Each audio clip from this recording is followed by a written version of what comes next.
Hello, I'm MPX and this is Store Sunday, the sometimes weekly series I run on my channel where I check out Minecraft store content and let you know if it is perhaps worth your time or worth checking out in general. Because the interesting thing about this map, Jump and Run Adventure, is it's a brand new concept of map. Unlike a lot of Minecraft store maps, which are kind of like reskins of existing maps that don't really add too much, they're just hoping it'll sell well, this is a brand new concept made from scratch that is effectively a 2D platformer inside Minecraft. Just the concept alone is a pretty wild one that interests me beyond belief, but today I wanted to find out, is this map something that is worth checking out? Because the thing about the Minecraft store that's interesting is, the maps do cost money, but there's no real system for refunds. There's no real system to even work out with this map if people have enjoyed it. There's no community rating so far, as you can see, absolutely none, so you have no idea if this is a terrible map or a good map. But today, we're going to be working out, is a 2D platform in Minecraft a good idea? And let's just jump into it, I guess. So this is what the map looks like as soon as you do load it up, and as you can see, it very much starts 3D. You can see the 2D map off in the background, but it's kind of interesting that it starts in this kind of area like a traditional Minecraft map, being like, look, here's the basic rules. Here's a start block, here's an end block, here's lava, which I'm assuming is bad. Yeah, if you die if you swim inside it. What are the odds? We got a TP block, we got a jump boosting block, and then there's a bounce block. So effectively a slime block. Really, you'd figure this would be green and this would be blue, but let's not criticize this too much. Oh, also, don't remove the pumpkin from your head. I'm assuming there's a pumpkin in. Oh, I thought there'd be a pumpkin on your head that would magically work. So this map is made from one player. This doesn't work in multiplayer, and it is a 2D environment world. So I'm interested to see how any of this works, let alone how it goes, because Minecraft Bedrock maps have a lot less tools at their disposal to make maps than Java. On Java, you can like reconfigure the whole game, make those one command blocks that are amazing. Nothing quite like that is on Bedrock, which is kind of interesting. So yeah, there's also a lock your head rotation button, which is interesting. But let's just dive into it, I guess, and we'll find out. Hey, I'm Tim. I was searching for some high quality wood in the deep forest. Maybe I went a little too far, but now I have to bring the wood home safely. Can you help me with that? So we've even got a story in this 2D platformer. Oh, this is kind of weird actually. As you can see, it is a 2D game that is controlled in 3D, but just within one block. So yeah, it's like, it's 2D with a meter of 3D that just doesn't affect things, I guess. And it's pretty weird actually, because I guess it's just tied to my crosshair. Yeah, there is just a man that exists on my crosshair, and it technically makes it a platforming game. It feels really janky to me, like, this doesn't feel how a platformer should feel, because, again, it almost feels like it's moving a little bit behind me, not like as smooth and perfect as a 2D game, and there is no animations to the dude, but I mean, technically speaking, it's a 2D platformer. So this is a weird concept to say the least. If I try to look around the rest of the level, see what's going on, it seems to reset your aim every like half a second or so. So even though you'd figure like, okay, let's just get to the end real fast, it looks like you have to look directly forwards for this to work. So it effectively is saying, lock down your right stick. There is no aiming, there's no mouse movement. All it is that you can do is you can use your other movements, your spacebar, your WASD, or your other controls on a keyboard controller, and you can kind of play the game like this. So this is a thing, I guess. So it does have to be mentioned, this is at least really, even though this feels weird and there's clearly some errors like that tree in the background right there, this actually is a really interesting concept because they've made a whole 3D Minecraft map, then they presumably below me made a barrier block version of it that kind of syncs up with it and, has all the same like pitfalls. So where there is lava over there, you're not actually falling, the man isn't falling in lava, he's just a thing on your screen, but you're falling in something that teleports you back to the start of the level, which is I guess that's a clever enough idea. Like that does take some effort to get going down. So it is a really well put together map, even if it looks a bit janky. And let's be honest, it is at least a little bit janky. At the very start, there's no denying that, like, things are kind of weird in this level. Also, there is like a 3D effect going on where there's like two layers in the background, but you can't go from one to the other, so it's a 2D platformer that just looks 3D, but it's 2.5D, which is entirely necessary because unnecessary because you could have a 3D platform. But again, let's not focus on that too much. Let's just say 2D platform Minecraft, first time I've ever seen something like this. But is it worth your $3? Oh wait, there's a giant gap here. Oh no! Oh, okay, so I walked on a TP block. Oh no, I fell down a hole, it seems. So now we're in some caves, as you can see. So yeah, long story short, this is a really bizarre map. I don't think it really fits into any comparison. Like, there's no price point comparison. Like, is this worth your money more than any other map? So again, I know a decent amount of players are going to say like, no, of course, no map's worth your money, and that's all good. But like, if you are willing to spend some amount on the store, which a lot of people apparently are, based on the sales numbers that come in, if you were going to buy something on the Minecraft store, would this be something worth your money? And it's really hard to compare this to any other map because it doesn't seem to have a direct comparison, right? It's like, is a 2D platformer inside Minecraft something worth playing at all? And I guess the simple answer to that question is sort of. Not really. I don't know. I feel like, based on what's going down right now, that the gameplay is super, super basic. If this was a game that sold by itself, you'd think someone made it, you know, like in the worst possible thing. You know, like it doesn't have so many things that are required for a real 2D platformer. But if you compare it to any other Minecraft map, the comparison doesn't really work, right? Like, oh, there's a key system going on here apparently. So you pick up the key, and then that allows you to open something else later down the line. But you know, looking at this right now, you can kind of see that like it doesn't fit any of the standards for a, you know, like a 2D platformer, but it doesn't really fit any of the standards for a Minecraft map. Oh, there was a bar here that gets removed instantaneously when you pick up the key. Even when you die, it seems, the key still sticks with you, which is interesting. Even though it doesn't show you anywhere on screen that you picked up the key, but again, it should be obvious enough. The levels are kind of simple. So yeah, I guess, long story short, is this doesn't have a value proposition you can compare to any other map. But I would say it's a super interesting concept, if nothing else. Again, I don't know if you can really oh, so we gotta go on here. I don't know if we can necessarily praise too highly, oh man, if we can praise too highly the gameplay or anything like that. But I can praise the uniqueness of this map. For something on Bedrock, I haven't seen anything like this before, free or paid. So it definitely gets a lot of points from me as far as the unique factor goes. Oh look, there's even a ladder here. That is kind of cool, the way that does work. It's got the ladder sounds. So yeah, it gets a lot of unique points from me. But I think as far as like any other method of measuring a map, it's definitely hard to make any positive assumptions. So although, again, there's a lot of mildly cool stuff in here. I like that there's a key system. I like that there's teleport. You know, there's lots of different things that are kind of interesting that make it, like, again, even more unique looking. But there's a lot of things this game is missing that it kind of just needs. Because the entire way this thing seems to work is it just... Oh, so all it is I am a guy, like, you know, my crosshair has a guy attached to it. There's no way to get that guy away from your crosshair, which is a super weird way to do things. You might say, well, I mean, like, it doesn't matter if it's weird. If it works, right? But it doesn't feel like it works. It feels like there's a man stickered onto my screen that's just staying in the center no matter what. And, you know, maybe that's, like, perfect for some people. Maybe that's not something everyone else is noticing, but I'm noticing it pretty darn hard. It's something that is definitely at the top of my vision. Like, seeing my arm physically be there. Like, I could at least turn invisible or something, you know? Except then the particle effects would get me. I get a lot of the design decisions behind this map, and I think someone put a lot of time into making this. But I also think it's a bit more of a proof of concept than it is a brand, you know, like a map that, you know, should be independently sold on the marketplace or whatever. And maybe that's a, you know, strange opinion. Like, why would you not think this is perfect? What separates this from any other marketplace map? And I guess there isn't too much, if we're being entirely honest. I think, you know, like, people were entirely willing to, you know, decide whether to buy or sell. But if, you know, without a marketplace rating, without a way to say, actually, that wasn't a thing I wanted, it's more of like it's a test product that you have to pay money to access, and there's no way to back down from. And that's not whoever, you know, the people who made the map, it's not their fault. They made something interesting, they're innovating, and that's really exciting to see, given, again, the limitations of Minecraft Bedrock make this a lot more impressive to be made there than usually elsewhere.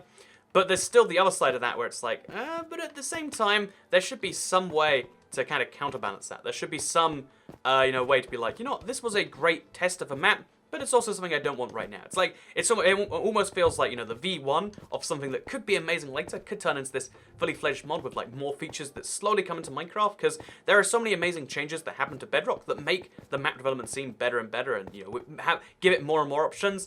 But, and you know, right now, there's a lot of effort going into stuff like this, but also at the same time, look at those trees in the background. Look at those trees, I tell you. You know, there's so many cute things. There's like, the texture pack is great. The fact that someone put the design and all the effort into each of these blocks, it's great, but it's also like, you can see all the other limitations here. Oh look, the slime block works exactly like a slime block. That's actually kind of cool. But I feel like before we can properly judge this, we gotta play through a few more levels. So let's see if things get magically a lot better, or if it stays roughly the same. Because the gameplay is pretty repetitive, if we're being honest. Like, it looks unique, but there's no sound going along with it. There's no real gameplay beyond literally the Minecraft mechanics, but then with a dude on a 2D screen. And there's only about 5 different unique blocks. You know, there's stuff like TP, which is cool. Teleportation's awesome. Oh, I wasn't meant to do that. But, you know, stuff like teleportation is kind of... Oh, darn it. Teleportation is kind of a cool thing. Slime blocks are kind of a cool thing. But they're not unique mechanics. You know, like a real platformer requires more than just being a platformer. And this does less than just being a platformer. And an interesting way to prove that is just how much the reliance on the Minecraft mechanics is like, if you want to crouch, you can crouch in this game, but your player just sinks below the ground. But yeah, you can like hover over the edge of the block. Like, this isn't like, you know, this doesn't make sense. I shouldn't be standing here and still be okay. But I'm standing here and it's entirely fine, apparently, because that's just how things work. It's a bit of a bizarre thing, all things considered. Also, there's a lot of glitches of, like, the way the game is seeing things. Like, you saw the key kind of, like, mirror for a bit there. There's a lot of weird things going on with this game, is my basic point, because it's run within Minecraft mechanics. And I'm not trying to say there should be an amazing feat for platformer outside Minecraft. That would be an absurd requirement, you know? You can't expect every game within a game to be better than a game by itself. But I think you can expect, you know, like a more polish than you're seeing right here. Level 21 is now where we're going through the forest and things get difficult. So maybe this is where the game redeems itself with some good challenges and maybe some sound. I don't know why there's no sound effects. I think it's like a weird, you know, something sort of the way the map works and like getting performance to go well. Because I know performance tends to get hurt on mobile devices when you don't have when you have music in the game, which is kind of weird. But like, let's see if the challenge itself makes up for this. Will I have enough of the fun with the challenges that I won't need to worry about the music or the sound or anything like that? That's what we'll find out in the next few levels, maybe. Although, actually, this level isn't particularly challenging. Like, it's a bit more complex because it's bigger, but I wouldn't say challenging necessarily. But yeah, it really seems as though a basic but interesting truth about this map is there isn't really any, you know, there's no mechanical difficulty because it's just your Minecraft thing tied into that. Okay, that's fine. But there's no real puzzle difficulty either. The only puzzles are find the keys which open the gate, which, let's be honest, isn't a puzzle when there's only two ways you can go at any given time. Like, oh, where am I going to find the key? Should I get the key or should I just go ahead without it? Of course I'm going to get the key. There's no challenge in deciding that. The hard maps in this game, the challenges, the one they, you know, would put a lot of effort into, they're not actually challenging because they encourage me to think or encourage me to do something difficult. It's just like, oh, that takes a few more seconds to go there.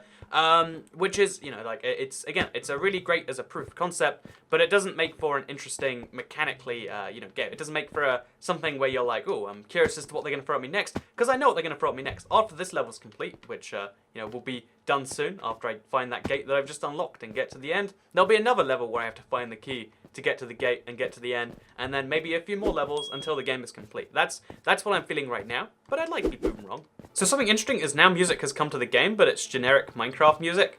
Some of the nicer one, actually. This was, like, new at one point in time, but it definitely doesn't fit the epic, hard-level caves we're doing. And it's very faint and quiet. Maybe that's something map-related? I'm not even sure at this point. In this cave, there's literally bars on the right, and then there's a key on the left again. Like, I mean, it encourages me to go down a different part of the level, but it's not really a puzzle. It's not hard. It's effort. You know, like, it took me a solid, what, 10 seconds to do that. But that's not what difficulty is. That's not what a puzzle is. There's a bit of a puzzle here because the arrow says go down here, but really you've got to go forwards to hit the slime block. It's riveting in the challenge it provides to me. Oh, yeah. So, I mean, that was something. That was technically a little bit of a challenge right there. But we're on level 27, which I think is the second to last level in the game. So it's not really so impressive that I had 5 seconds off mild challenge. But maybe I just have too high standards. Nope, it's the second to last level. They've got the same exact puzzle where you go down a cave, and then get this. You come back up the cave, and then the door that was previously there is now unlocked, and I can go back through. It's crazy stuff. This is what I call a puzzle. So let's see what the very last level has to throw at me. This is level 28. It's the last level in the game, and I mean, we're doing a lot of platforming, which is nice in a platformer. I mean, there hasn't been any key puzzle yet, so we're... I guess this might be the... Oh, no, there's a key puzzle coming up. Let's see how this one works. So there's a gate over here. Is there perhaps... Also, do you see that, like, grass falling to the right there? But if there's a key over there, a gate over there, where could the key possibly be? Get this. I had to jump all the way around, kind of back to spawn, and then there's the key. And now we got to do these same jumping challenges again, and that's pretty crazy, right? And then there's also some teleportation blocks that move you in a way that I guess doesn't change anything, but makes it seem a bit more dramatic. And then, craziest of all, you got to jump a few more lava pits. Oh, another one. Can I jump these lavas? I don't know if I can. One more slime block, and then, oh, wait, then there's one more for these. And then that's the end of the level. So that was level 28, I believe, the end of the game. Oh, there's a level 29. I was wrong. Oh, no, I wasn't wrong. This is my sweet lumberjack hut. I made it home. Without you, I would not have made it. And I am me, by the way. This is... Oh, I've got a... Oh, that's the pumpkin in my head. Game completed. So, In short, that was a just under half an hour experience by Pixel Beaster. I love the idea. I think it's more unique for that they tried to make a really interesting map rather than just doing the thing every other map does, where it's like, okay, what if we tried a survival spawn, but instead of a mesa biome, it was a desert biome. Yeah, let's sell that for $4.90. What if it was a skin pack, but with a different theme? Sell that for $6 or whatever some skin packs go for. You know, there's a lot of stuff on the store that's just like, man, this is a cash-in. I think this was something they put a lot of effort into. I think there was a lot of really good work that went down into this map, and I think it was a really cool idea. It's the first time I've seen this done in Bedrock. Like I said, on Bedrock, it's harder. I know if you play Java, you're like, this was trash. How does anyone even charge for things? I get that. But on Bedrock scale, this was a really impressive prototype, a really impressive build one, but I think it has to have some real challenge. You can't just have like oh, there's some keys you pick up, and sometimes you gotta do this. And also, every now and then, like, one level had a jump boost, I think, and that was it. There wasn't really much variety. There was just go pick up the key, get to the end. Even the very last level, that was all the game did. And in my opinion, that isn't quite enough. I think if you're gonna make a a map like this, you gotta try. If you can't make mechanical difficulty, which of course you can't because it's Minecraft, try and make some puzzling difficulty. Try and do something like that. It's what you have to do basically, right? Like you can't. If you don't do it, then you've done nothing. Also, if you turn off headlock, you can see what the level looks like. So, in case you're curious as to how this whole thing went down, it looks like this. So, it's actually kind of cool looking to see it from this angle. But now you understand how it all works. Again, really interesting concept, but not quite perfectly pulled off in my opinion. But with that said, I hope you all enjoyed today's video. If you liked it, you can like the video and let me know, because it helps out the channel a lot. Lets me know you do like Store Sunday, because the basic goal of these videos is to help you know, is this something you should check out? And in my opinion, I think it's a cool idea for a map if you want to play something in solo, but half an hour of entertainment at max for around, $3-ish is what it's going for. I wouldn't say it's value efficient, but, like if you've got some coins on your account anyway, you should give it a check out, because it's really cool seeing people try new things, but maybe not paying for those new things. But anyway, with that said, thank you very much for watching today's video. Like if you liked it, share if you liked it, subscribe if you're around here, and I guess I'll see you all in the next live stream. Goodbye.